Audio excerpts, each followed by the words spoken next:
Hey, this is Rob Anspach, and welcome back to another edition of E-Heroes for those keeping count. This is episode 346, so we're getting up there.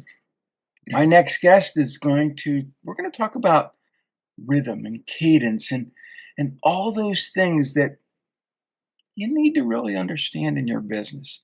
And it's not about hustling, it's not about grinding.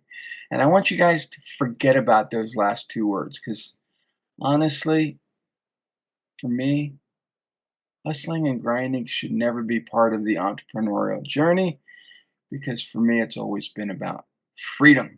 So, my next guest is Steph Winger. So, welcome to the show and thanks for being here. Thanks so much for having me, Rob. I'm excited for our conversation today.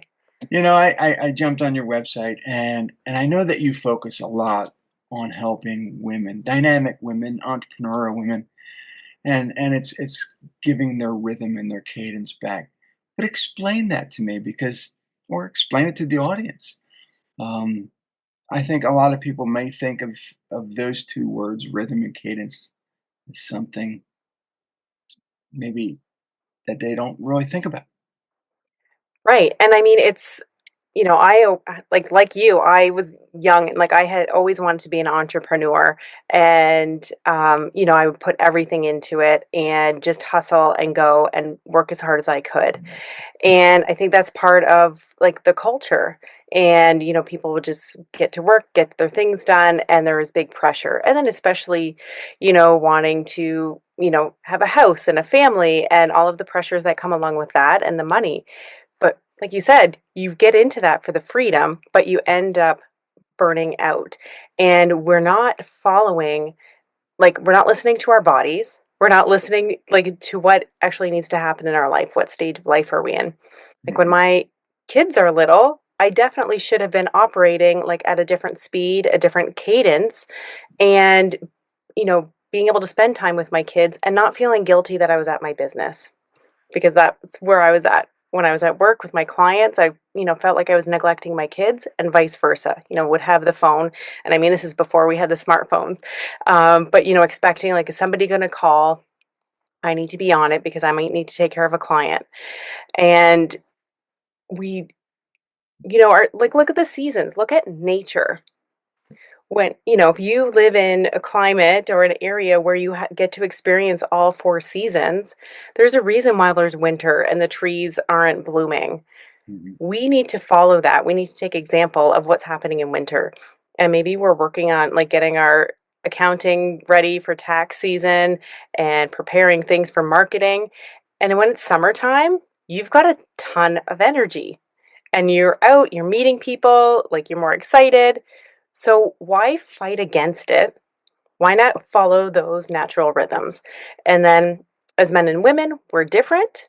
Like usually men have like a daily cycle. Like you get up, you probably eat the same thing for breakfast every day, or you might go to the gym, you've got your same routine. But figure out what your routine is, your cadence, how you operate the best, and Mhm. play with it. And, women, like I even recommend people do like a little energy or time study. Like when do you find you're most the creative? When do you find that you get the most work done? When are you best talking to other people? Like I know there's times where I don't want to be on the phone or on a call with somebody, certain times like of the day because I'm best at a different time. So Mhm. discover what works for you because everybody's obviously different. And there's like, we pick up a book. We're like, I need to be up at this time in the morning and do all of these things because this book said so and this guy's successful. Mhm. That doesn't work for me. A few years ago, I could have woken up at 6 and done all of the things. Right now, no, no. I'm sleeping till 7 because my dogs need to get outside and I don't feel bad anymore. Mhm. Like I used to feel bad that I was, sleeping in, but that's what my body needs. Like I need that rest. Well, it's not And just I, about your body; it's also about your mind. And and yeah, and for me, it was is when clients reach out and they'll say, "Rob, we use Monday.com or we use Slack or we," and I'm like, "Oh God, no, and they want me to be part of their, you know, mindless, "Ugh," And I'm like, no, I'm not signing into that crap. I don't want to be monitored, nor do I want to monitor your people. I'm coming in as a coach, not as an overseer. And I had one client that said, no, no, Rob, you have to. I said, it's not part of my contract. So no, I don't. And they said, well, everybody uses it. We want you to use it. I said, fine. I'm going to charge you an extra $2,500 a month if I have to use this thing. And they're like, why? I said, because for me, that is a time prison. That forces me to comply to everybody else's schedule. And that's not how I operate. And that client got fired after about 2 weeks because they insisted that I continue to use this thing. And these are umbilical cords. And Mhm. they may sound, these devices may make life easier. We can communicate with people, but they're also a huge distraction. And when you have systems like Slack or Monday that are notifying you every time someone responded to something that you did on this thing, you're not getting anything done. So I turn my notifications off. I turn, my focus so that I don't even see calls coming through this thing. And so we have to respect our body, respect our mind, respect, the time that we put in. And, I want to go back into the past. My grandfather was a very successful entrepreneur. This is before computers, before cell phones, before any of that. He would take 3 to 4 month vacations and still operate his business at home. He trusted his employees, they did the job. Nowadays, we go on travel, we got to know everything that's going on. I'm like, when I go on vacation, I don't want to know anything. I just want a vacation. And I think that's the problem. We hustle ourselves to death, and we don't know how to relax when it's time to go on vacation.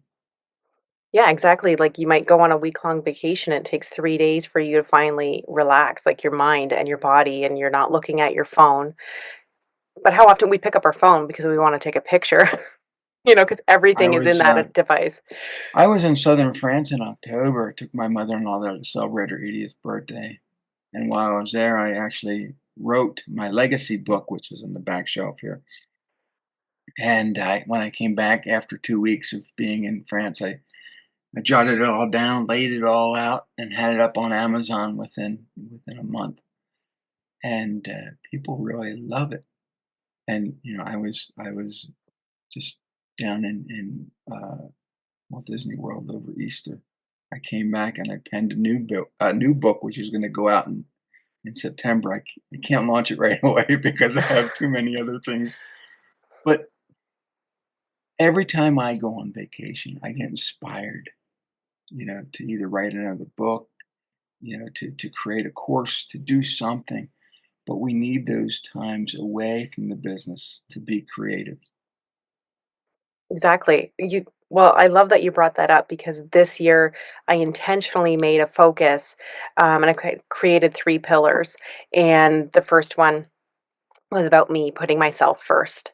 Like, so not just going to the spa or, like self-care type things, but Mhm, truly, monitoring my health, keeping track of like, the some important numbers and things like that, and working with my health practitioners, getting my rest, having fun and just really taking care of myself. So that was like the most important pillar. And mhm, then the second one is like moving my business forward mhm, because I love what I do. I love working with people. And then the third one was fueling my fun. And so they all kind of were like work like a cycle synergistically because when I fuel my fun and I love to travel. mhm, Last year I took a ton of trips, but I didn't do it intentionally. So this year I intentionally booked trips.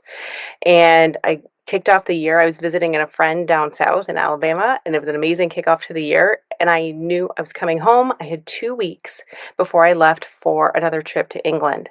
mhm, So within those 2 weeks, it created a sense of urgency to get my work done. And then being on the trips, like, definitely fueled me, that creativity. You're having fun, you're being with people. and taking care of myself. So then when I'm at my best, I'm performing at my business the best. And then clearly like the business is, funding the trips and the vacations. And it's just been like this wonderful blend of my life. And people might not like traveling. That might not be their thing, but figure out what your thing might be. And it could just be that somebody likes golfing or like something else that really fuels them. But like have those pillars so that you have something to look forward to, or else you get caught up in that daily grind.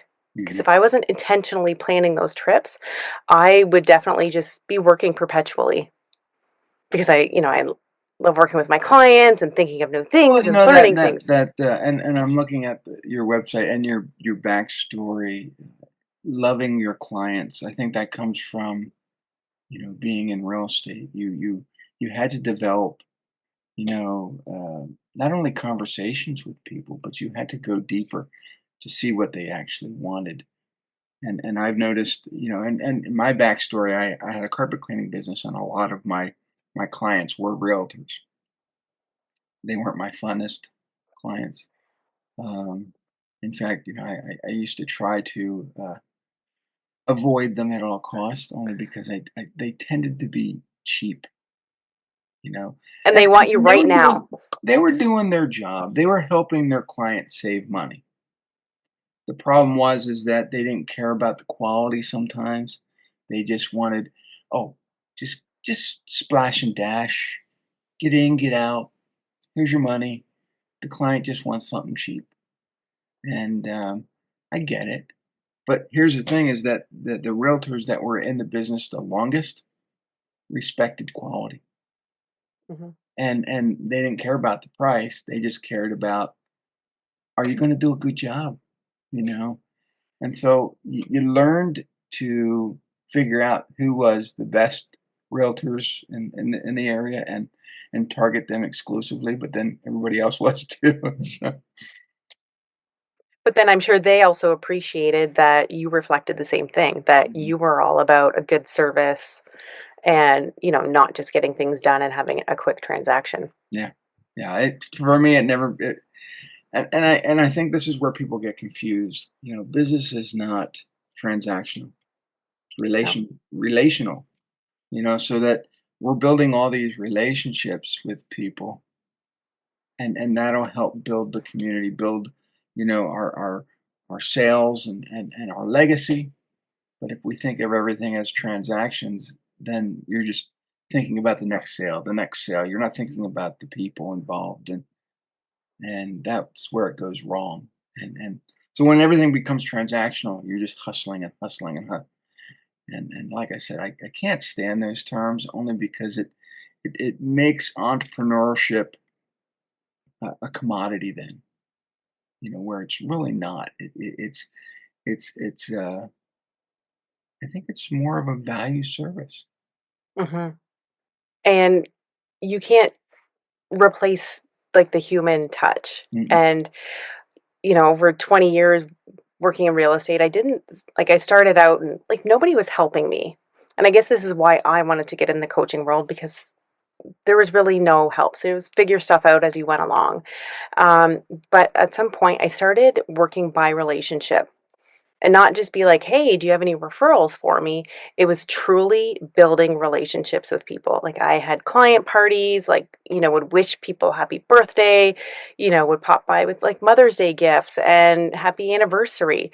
And it was true and it was genuine. Like Mhm. I have a database and I had records of everything of, when I talked to them, when I popped in, if they came to an event, also like the transactions, like they bought this house and sold this house. And I would track all of that, and it would all like, this system would print like, spit out, like, how much of my business was by referral. Mhm. 97% of my business was by referral. So I did not need to have a billboard. I did not need to have, like, a stuff in magazines or newspapers, and I didn't need to rely on doing, like, dances on TikToks and fancy social media trends. I just knew my people, and Mhm. it was funny, I had someone sitting next to me and I answered the phone. It was past client. They're like, "Hey, do you remember me?" I'm like, "Yeah, of course. You guys live over here. Are you still working in this city?" And asked about their dog. And we Mhm, get off the phone and the person next to me said, "How did you remember all that?" mhm, It's like, because I care about my clients. And you're spending, sometimes it's only a month to get a transaction done, but sometimes it's 3, 6 months. But mhm. by staying in touch with people, it's, like, been the easiest way for me to build my business and genuine. Right. And, I don't need to brag that I'm the number 1 realtor in my city. I know that all of my clients are my raving fans, and I Mhm. would rather have, like, 100% happy people than to have my face splattered on a billboard saying I'm Right. number 1. I want my Right. clients to Right. be number 1. I think it's okay, to advertise and to market that way. Um, but yeah, when you can do a referral-based business, you're going to get better types of clients. You're not going to get what I call PITAs, pain in the asses, and you're going to get more people that are loyal. Mhm. And when they're referred, they don't care. Granted, in real estate, it's based on commission, but anywhere else, it might be based on a price. And those that are referred aren't going to care about price. They just are Right. going to go with the referral because they can trust them. And I think that we're in this culture right now, not only of this hustle and grinding, where people are like, "Oh yeah, I want to give you this job. I want to give you a discount. I want to," but there's no referrals, there's no testimonials, there's no nothing, and it reminds me of I had sold my cleaning business to a gentleman who I've known for a long, long time, but he was one of the cheaper cleaners in the area. He didn't market the way I did. He didn't charge the way I did, and he didn't go after the high end clients that I did. And when I sold him the business, I said, "Look, you have to maintain this level of marketing, the pricing, going after the right clients." I said, "If you could do that, you'll be successful for the next 20 some years." Within 9 months, he was out of business because he didn't market to my clients. When he went to service them, he serviced them at such a low, ridiculous price. They didn't trust the quality of his work. They didn't refer him because they just didn't like him. And so, in a very short time, he was done. And so you have to charge accordingly. Yeah, And I and think it that's like it go ahead. it comes into your self-worth as well. Like, at the end of my, like, doing real estate, I had opened a real estate brokerage, and so, you're coaching other agents and helping them with their business. Um, I'm like, "You need to charge what you're worth." Don't feel like if somebody asks for a discount, don't feel like you need to give a discount. Hmm. Like, there's times where you can do that if there's bulk things happening or repeat clients, there's ways that you can adjust your service level, but don't do it in a way that it diminishes who you are. Hmm. And, you could charge the lowest amount just to have a whole bunch of clients and a whole bunch of transactions, but then you're running around trying to service everybody and burning yourself out, and you're worth a lot more than that. Hmm. So when did you realize that you wanted to become a performance architect and coach? Oh my gosh, that probably about 7 years ago. And, like, the idea, like, popped up a little bit that I wanted to help younger female realtors, um, because I didn't have the help that I was promised, and I was like a rogue agent out on my own. I thought I could come Rogue in. agent. Yeah, because you're just trying to figure out the game all by yourself, and, everybody's in competition, so nobody wants to help you because you might steal a client. I really wanted to create a space for, female realtors, maybe just getting started, like, here's some great ways to get clients and just have, like, a support system in that way. And then it really evolved and developed, and I'm like, "Okay, why do I only need to concentrate on realtors?" And I thought, all entrepreneurs can use this Mhm. because I became members of other mastermind groups and really networked with other businesses, which I think is important for entrepreneurs. Don't just stay in your industry. Make sure you're connecting with people outside of your industry. That's where some good magic happens. But I realized, okay, I want to focus on other female entrepreneurs, and just by like using what I've done over my career in real estate, what can I pull out of the real estate world, what I've done to build my clientele and run my business? How can I help somebody else? And also, probably like 15 years ago, I had some weird like health symptoms. So I went through this big process in the medical system, and they're like, hey, you've got multiple sclerosis. So it was like this big shock. And, like kind of like your world stops. And I, wasn't focusing on myself. Like I didn't have that blend in my life. It was kids, business, forgot all about myself. And that was the wake up call for me to take care of myself. So I'm doing amazing, taking care of myself. I've got this great blend in my life. So I would hate for other women to be so focused on like this boss babe hustle culture. Um, I think, yes, you can be an entrepreneur and an amazing business owner, but don't let it overshadow everything else in your life. So if I can prevent somebody else from Mhm. neglecting themselves, having that health diagnosis, or something big happen that makes you wake up, and let's build your business and your life and take care of yourself in a way that really aligns with you. Mhm. Not what your parents imposed on you or what you feel like you need to do for your family or what society might be, pushing you down a certain path. What do you really want to do? Um, so I really started digging in like what worked well from my real estate business and how can other business owners implement that and truly start thriving and stop the grinding. And that gave you the idea for your book? Yes. Uh, and I had zero intention of writing a book. Um, but I, had this opportunity to be in a group to, start learning how to write a book, put everything together, and get the book published. And so I had some great content, some great ideas to put something together. And I really made it a little bit short and almost like a workbook style of let's see where you're at.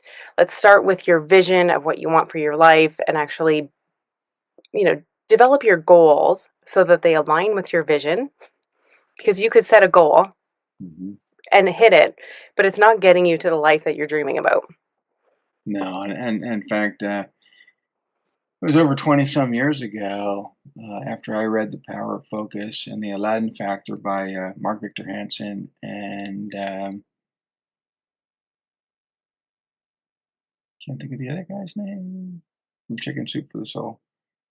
Oh, And they said that don't just write down a few goals, write down 101 goals, and because it gives your brain something to focus on. mhm. And these are lifetime goals, but I wrote all these goals down. Within a year, I had accomplished about 80% of them, and I kept writing goals down. So it gives your brain something to constantly focus. And so it's just you know my one goal all those years ago, write a book. Yeah, I think I've surpassed that. We're at 55 now, and 55 and Yeah, rolling. so it's I think you have to always have, you know, that but here's the thing, you know, when you're single, your goals are aligned to yourself. When you have a family, you gotta make some of those goals flexible, Mhm. but you have to include them, you know? And sometimes you have to understand their goals, what their goals are, so that your goals will fit better. For sure. And I think sometimes people forget that. They They just want to be, oh, these are my goals. I'm going to be narcissistic about it, and it doesn't work that way. Yeah, there's goals for you, your partner has goals, and then there's, goals for your relationship, for your family. Hmm. And, like we both have kids, and what a great like example and demonstration. Like, okay, my dad sets goals, my mom sets goals, we have family goals. So of course they're going to follow in that as well Hmm. and start setting goals and seeing that, okay, I can have some ambitions for myself, but it affects other people. Hmm. And it's even better, when you can involve other people in the goal too and have this like joint vision. Right. So, what's the title of the book? The right blend. The Right Blend. Yeah, because I just felt like, people always talked about life-work balance, Hmm. which I think is I'm calling BS on it, because Yeah. it's impossible to have a balance of life and work because you're number one, you're not involving yourself in that equation whatsoever. So, and it's impossible to have that perfect balance. Right. And think like when you're driving your car in a straight line, you're still constantly making little adjustments on the steering wheel. So different times in your life, like when your children are younger, like you might be a little bit more focused on taking care of the kids and like take the gas pedal off of the business a tiny bit. Hmm. Or, when you have like something with your health pop up, you're like, okay, I need to focus a little bit more on my health. And I mean, you mentioned like, your parents are aging, Hmm. and okay, let's change the blend a little bit. Hmm. Got systems in place for my business is running, still taking care of myself, but my focus needs to be on my parents a little bit right now. Hmm. And having that flexibility and not being so rigid all of the time. I love having structure and systems, but when we're so locked in and cemented with them, um, when something happens, whether it's something big or something small, it totally like rocks your world and Hmm. And shocks it. when I had the cleaning business, it was local. So everybody knew who I was. Everybody had my phone number. They knew where I lived, which helped sometimes and was annoying in others. Um, but I created the consulting business that I could be anywhere, in the world and still be able. Like I said, these are lifesavers, but they're also curses because they've tied us into, you know, now people can get a hold of us anytime they want. And the funny thing is that the more I travel, the more business I get. Oh, Rob, you're in Germany now. That's just awesome. And then they start talking about, I was in Italy. I've been all over Europe. I haven't been to London yet. Why not? I don't know. I need to go. But every time I'm down in Disney World, Rob, we need work. Help us out. And so those trips become, you know, not only a way for me to relax, but they always seem to make me money. you That's know, incredible. mhm, Yeah, just going back to my book a little bit, like having this vision and these goals, and people have forgotten about dreaming and setting a mhm, vision because as a little kid, it's really easy to do. But as you get older, then you get into that hustle and grind and you forget all of the things that you had dreamt about.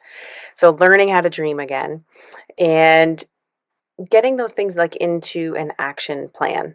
mhm, And I really loved like short cycle execution, whether people are doing like a 90-day year or the 12-week year or something. mhm, So using that, like the Parkinson's law of like not spreading your goals out over a year, mhm, because January 1, you're like, oh, got all year. This is great. And then March break comes along and you haven't gotten anywhere near your goals. Okay, I'll get started again. mhm, And then, like Labor Day comes along and then you're in a panic mode. So if you shorten that to, people might talk as a quarter or 90 days or 12 weeks, that's your year. mhm, This is when I'm going to accomplish this goal. and it's easier to make any changes or pivots. But what I've done in my book is actually shorten that even further because we are in this attention span deficit world right now. And let's just look at the next 4 weeks. What can we accomplish in 4 weeks? Or what do we want to accomplish? Breaking it down into like weekly targets and like your daily to dos. So I get a little nerdy with like having some structure, but within that, it's, are you caring for yourself and are you building in a little bit of fun and building your business? So it's got that blend built in every day and flexibility. So if the kids forget their lunch at home and they're going to be starving for lunch at school, or you get a flat tire, it doesn't kill your day and it doesn't kill your week. You Hmm. can make some adjustments. Yeah. That's hello. No, you're starving. Can't help you. Yeah. Nowadays it's just okay. I'll Venmo you some money. Well, I grew up like in the middle of nowhere, and so and we even my kids like we had like lived in a really small town, so there was no school cafeteria. Like if you didn't bring a lunch, you're going down to the principal's office and seeing if they have snacks in their drawer. Old snacks too. Yeah, It's like the snacks you get on the airplane. yeah, your little bag Cinnamon of. compressed dust cookies. I had those the other day. What are they? Biscoff things? Ugh. Oh, Yeah. and at that point, you're. Can I just have an apple? Can I have Yeah. something healthy? Anything but this? Oh, we can't give you that because it might trigger an allergy in somebody. But these cookies are gonna choke me to death. Yeah, it's gonna screw up my blood sugar. It's like, ah. But yeah. Um, and how do people get a hold of you? Where do they sorry, my chair is squeaking. So I on my website, stephcwinger.com, and then I'm on all the socials at Steph C Winger. Um, you know, I am on TikTok. I don't do dances there though. Why So don't look for not? that. Sorry. I did not want to like follow the herd and follow the crowd into doing dances there. I will put some like intelligent and Yeah, have some fun. I Um, don't dance anywhere. I do the Anspach shuffle. That's about it. Perfect. Yeah, and The embarrassing your kids in the well, it was kitchen funny kind of because dance. I'm doing this dance right at my sister's. I think it was her engagement party. My wife comes up to me and she says, "Who dances like that?" And I said, and she turns around and my dad and my uncle, my brothers are all dancing.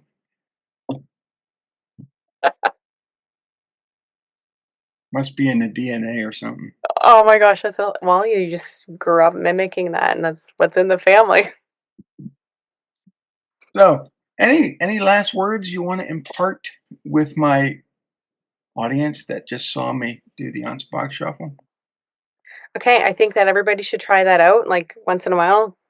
If you're having a stressful day or, like, just move some energy about and go in the kitchen, ask Alexa to put on some music and dance for 30 seconds.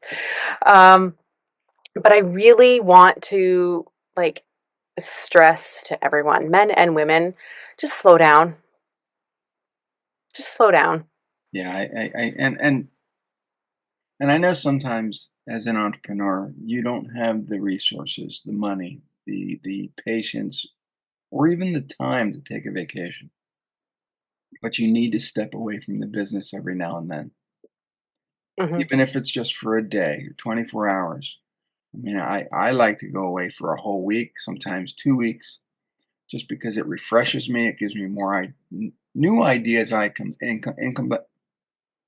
when I can talk, implement. Um, but it inspires me to write more stuff, to create Mhm. more things, and help more people. And I didn't realize that at first because I had this business for about 5 years back in 1995 to 2000 was when I took my first vacation to Disney World, and I loved it.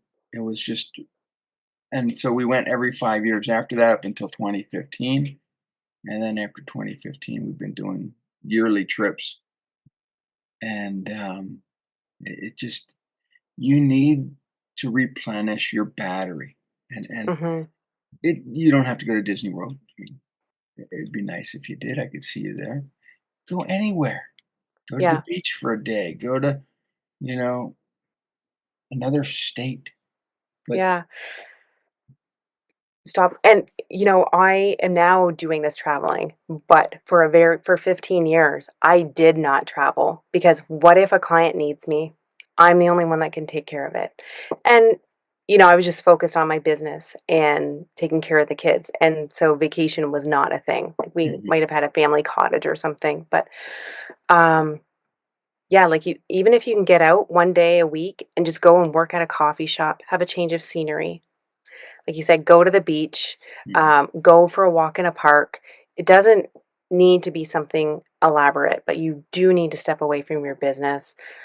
But if you have a vision or a desire to go do some traveling, also like don't push that away. Yeah, and here's the thing is I've met so many people down in Disney, down in Orlando.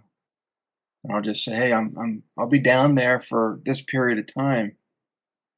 Let's meet up, even if it's for 5 minutes." And so I'll take a bunch of books with me.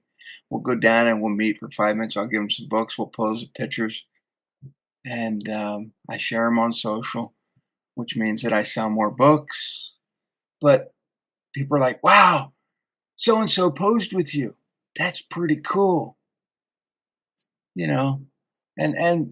But sometimes we'll hang out and have dinner. We'll do other things.